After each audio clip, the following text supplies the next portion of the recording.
2 दिन बाद न जाने कहां से एक बूढ़ा सन्यासी राजसभा में आया।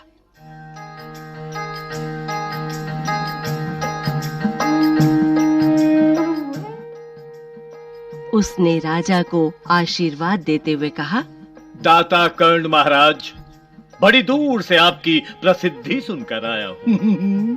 सन्यासी की इच्छा भी पूरी कर दे। अपनी प्रशंसा सुनकर राजा बोला, जरा पता तो चले तुम्हें क्या चाहिए है? यदि थोड़ा कम मांगो तो शायद मिल भी जाए। सन्यासी ने कहा,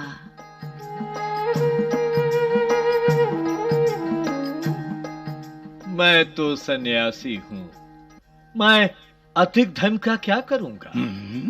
मैं राजकोष से 20 दिन तक बहुत मामूली भिक्षा प्रतिदिन लेना चाहता हूँ।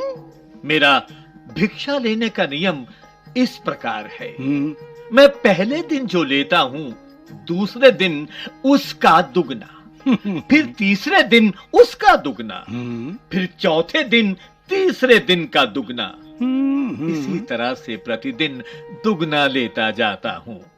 भिक्षा लेने का मेरा यही तरीका है।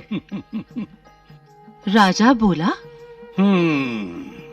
तरीका तो समझ गया, मगर पहले दिन कितना लेंगे यही असली बात है। 2-4 रुपयों से पेट भर जाए तो अच्छी बात है, मगर एकदम से 20-50 मांगने लगे तब तो 20 दिन में काफी बड़ी रकम हो जाएगी। सन्यासी ने हंसते हुए कहा, महाराज, मैं लोभी नहीं हूं। आज मुझे 1 रुपया दीजिए, फिर 20 दिन तक दुगने करके देते रहने का हुक्म दे दीजिए। यह सुनकर राजा, मंत्री और दरबारी सभी की जान में जान आई। क्या बड़ी बात है। ये तो कर लेंगे महाराज। राजा ने हुक्म दे दिया कि सन्यासी के कहे अनुसार 20 दिन तक राजकोष से उन्हें भिक्षा दी जाती रहे। सन्यासी राजा की जय जयकार करते हुए घर लौट गए। महाराज की जय, महाराज की जय, महाराज की जय। राजा के आदेश के अनुसार राज भंडारी प्रतिदिन हिसाब करके सन्यासी को भिक्षा देने लगा।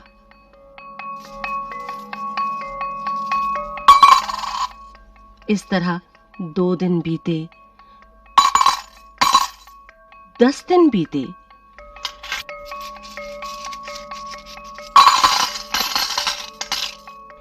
दो सप्ताह तक भिक्षा देने के बाद भंडारी ने हिसाब करके देखा कि दान में काफी धन निकला जा रहा है।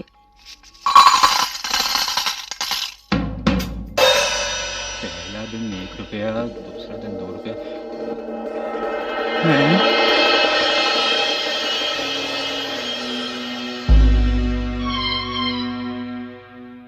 यह देखकर उन्हें उलझन महसूस होने लगी। महाराज तो कभी किसी को इतना दान नहीं देते थे। उसने यह बात मंत्री को बताई। मंत्री ने कुछ सोचते हुए कहा, वाकई यह बात तो पहले ध्यान में ही नहीं आई थी, मगर अब कोई उपाय भी नहीं है। महाराज का हुक्म बदला नहीं जा सकता। इसके बाद फिर कुछ दिन बीते। भंडारी फिर हड़बड़ाता हुआ मंत्री के पास पूरा हिसाब लेकर आ गया।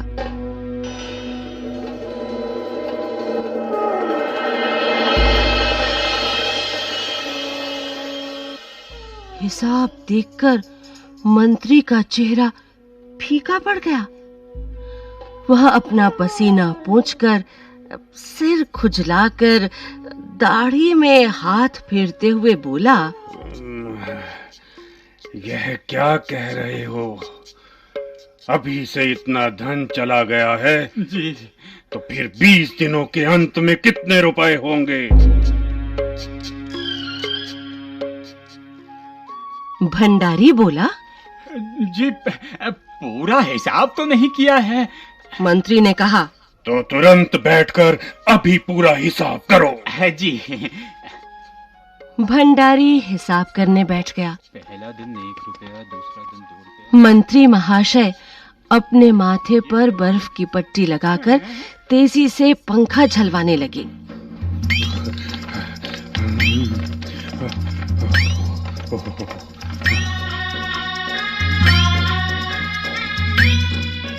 कुछ ही देर में भंडारी ने पूरा हिसाब कर लिया। मंत्री ने पूछा, कुल मिलाकर कितना हुआ? भंडारी ने हाथ जोड़कर कहा, जी 10,48,575 रुपए। मंत्री गुस्से में बोला, मजाक कर रहे हो? यदि सन्यासी को इतने रुपए दे दिए तब तो राजकोष खाली हो जाएगा।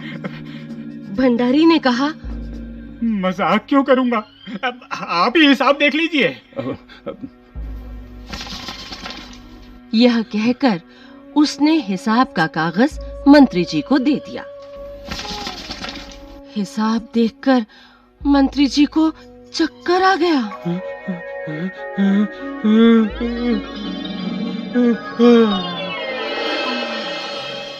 सभी उन्हें संभालकर बड़ी मुश्किलों से राजा के पास ले गए। राजा ने पूछा, क्या बात है?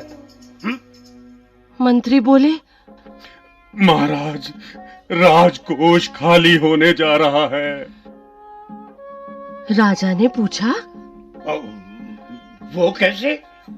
मंत्री बोले, महाराज, सन्यासी को आपने भिक्षा देने का हुक्म दिया है, मगर अब पता चला है कि उन्होंने इस तरह राजकोष से करीब 10 लाख रुपए झटकने का उपाय कर लिया है।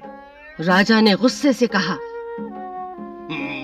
मैंने इतने रुपए देने का आदेश तो नहीं दिया था, हैं? फिर इतने रुपए क्यों दिए जा रहे हैं? भंडारी को बुलाओ।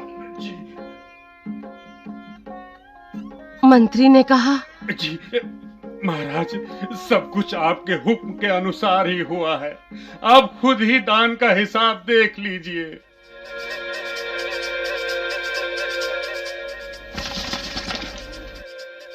राजा ने उसे एक बार देखा, 2 बार देखा, इसके बाद वह बेहोश हो गया।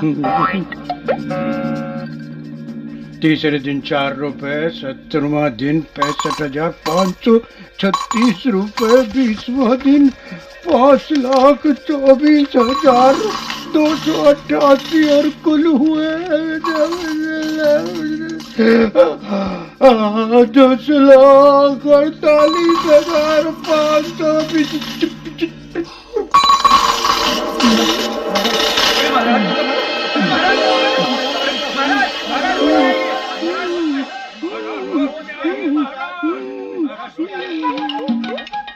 काफी कोशिशों के बाद उनके होश में आ जाने पर लोग सन्यासी को बुलाने दौड़े।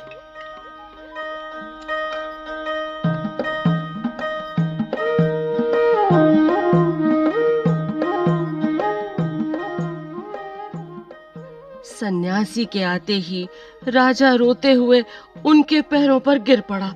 बोला, दुहाई है सन्यासी महाराज, मुझे इस तरह जान माल से मत मारिए। जैसे भी हो एक समझौता करके मुझे वचन से मुक्त कर दीजिए। अगर आपको 20 दिन तक भिक्षा दी गई तो राजकोष खाली हो जाएगा, फिर राजकाज कैसे चलेगा? सन्यासी ने गंभीर होकर कहा, इस राज्य में लोग अकाल से मर रहे हैं। मुझे उनके लिए केवल 50,000 रुपए चाहिए। वो रुपया मिलते ही मैं समझूंगा मुझे मेरी पूरी भिक्षा मिल गई है। राजा ने कहा, परंतु उस दिन एक आदमी ने मुझसे कहा था कि लोगों के लिए 10,000 रुपए ही बहुत होंगे। सन्यासी ने कहा, मगर आज मैं कहता हूं कि 50,000 से 1 पैसा कम नहीं लूंगा। राजा गिड़गिड़ाया, मंत्री गिड़गिड़ाए, सभी गिड़गिड़ाए, मगर सन्यासी अपने वचन पर डटा रहा। आखिरकार लाचार होकर राजकोष से 50,000 रुपए सन्यासी को देने के बाद ही राजा की जान बची। पूरे देश में खबर फैल गई कि अकाल के कारण राजकोष से 50,000 रुपए राहत में दिए गए हैं। सभी ने कहा, हमारे महाराज कर्ण जैसे ही दानी है। हमारे महाराज कर्ण जैसे ही दानी हैं।